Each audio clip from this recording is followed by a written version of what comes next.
Hi, it's Dr. Jennifer Thompson with Balance Chiropractic and Wellness, and welcome to part 2 of our series on staying healthy during cold and flu season. So today we're going to talk about 5 tips to keep you and your family healthy during these colder months and the higher rate of colds and flus that happen. So the first tip that we're going to start off with is to eat well. During this time of year, through Halloween, Christmas, New Year's, Thanksgiving, we are bombarded with candies and sweets and cookies and lots and tons of food that is probably not the best for us. And so we really want to encourage you to continue to choose healthy, whole foods, fresh foods, in-season foods, making sure that you're eating lots of fresh vegetables, green vegetables, lean meats, and then really reducing the amount of sugar intake. Increased sugar intake can really depress your immune system. So even though that sounds really restrictive, we do encourage you to have at least one indulgence during a family get-together so that you don't feel so deprived. So eating well, reducing your sugar, that's tip number 1.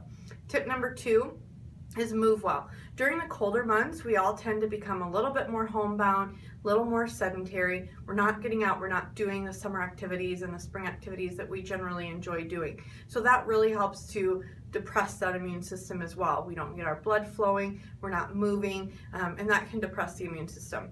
So make sure that you're still getting at least 30 minutes of exercise daily. And maybe that's something that you do inside, like walking, maybe you go to the gym, maybe you do some activities with your kids, do some yoga stretches with your kids, or do some different activities that they enjoy doing to keep them active as well. The other thing is when we stay inside, we don't get the fresh air that we need in order to help clear out our lungs, keep our blood flow nice and clean oxygen. So choose some cold weather activities on nicer days to get some fresh air for you and your family. Things like sledding, going skiing, cross-country skiing, snowshoeing, or maybe even just go build a snowman out in your backyard. So making sure that you move well during the colder months is also a really important step. Number 3 is think well. Holidays can sometimes equal high stress between balancing your family gatherings, traveling. Maybe there's some financial stress about how are we going to afford to buy all of these presents for everybody. The end of the year comes work deadlines and many more stressors. And so it's really important for us to take time individually to decompress, maybe through meditation, prayer, practicing yoga. Maybe moms, you need to step away and just take a nice hot bath. If you tune in next week, we are going to talk about 10 tips for a stress-free holiday as well. So we'll delve a little bit more in depth with that next week. So making sure that we think well and decrease that holiday stress is tip number 3. Tip number 4 is supplementation. Just like we talked about in tip number 1 with eating well, not getting enough sunshine, and tip number 2, all of those things help to deplete our body of the nutrients that we get with fresh whole foods and sunshine. So making sure that you have good quality supplements. So I recommend vitamin D as a sunshine vitamin, and I recommend 35 units per pound of body weight, and that goes for everybody in the family, from infants all the way to adulthood. That really helps to keep your immune system functioning, and it has been shown to help depress the flu virus should you contract it.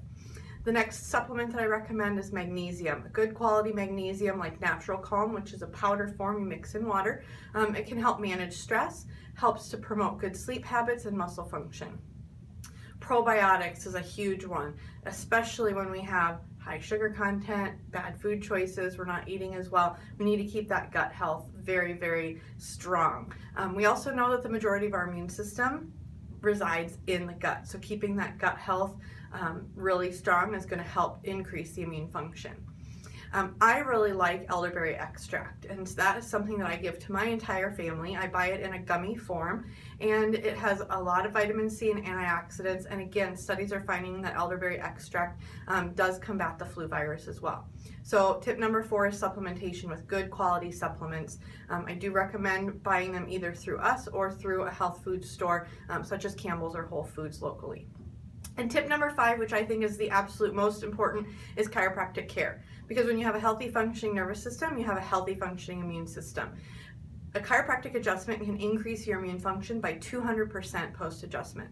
So the other thing is you can do all of the tips from number 1 through 4, but if your body's not functioning at 100%, those things are not going to be as effective. So making sure that your body and your nervous system is functioning at its best with regular chiropractic adjustments will help these other tips be more effective. So what if you're already sick? We get this phone call a lot. I'm sick, I don't feel good, should I still come in for my adjustment? And my answer to that is absolutely. Continue to do the 5 tips: eat well, move well, think well, good supplements, and get adjusted.